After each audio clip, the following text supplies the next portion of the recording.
A browser profile refers to a virtual identity that includes a unique set of browser characteristics, such as cookies, browser fingerprints, and device settings. This profile mimics real user behavior and helps isolate accounts to prevent the detection of connections between them.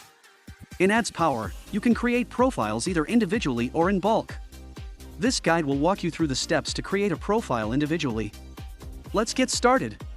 To create a new browser profile in AdsPower, click New Profile at the top left corner. There are 5 parts of information that you can modify according to your needs. In the General section, you can configure the essential details of your profile. Start by naming the profile or leaving it blank. Then, choose either Sun Browser, based on Chrome, or Flower Browser, based on Firefox. The browser versions are regularly updated, and you can select Auto to let AdsPower pick the latest version.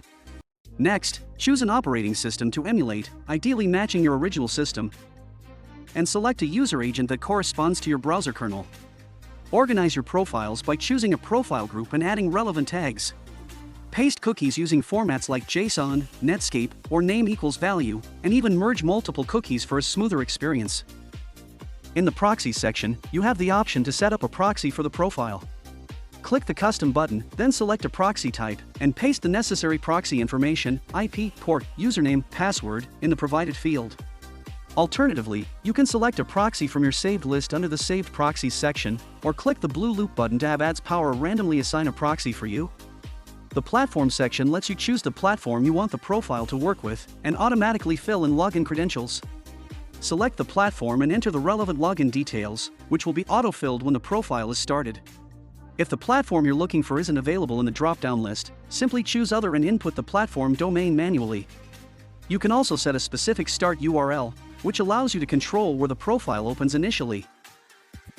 In the Fingerprints section, all fingerprints have been automatically generated by default and can be checked in the Overview section on the right. However, you can customize it to better suit your needs. To generate a new set of fingerprints, click the New Fingerprint button under Overview. You can also adjust fingerprint settings based on your preferences by clicking on Preferences in Local Settings. The Advanced Settings section allows for more in-depth profile customizations. You can select extensions to be automatically installed for this profile by choosing the appropriate extension category. You can also enable or disable data sync either in global settings or specifically for this profile. In the Browser Settings area, you have the option to save tabs, disable loading images and videos in the new profile. Once you've configured all the settings for your profile, click OK to create it. Your new profile will then be added to the list of profiles in AdsPower, ready to be used for efficient and secure multi-account management. In our next video, we'll guide you through the process of efficiently creating browser profiles in bulk. Thank you for your continued support, and we look forward to seeing you in the next video.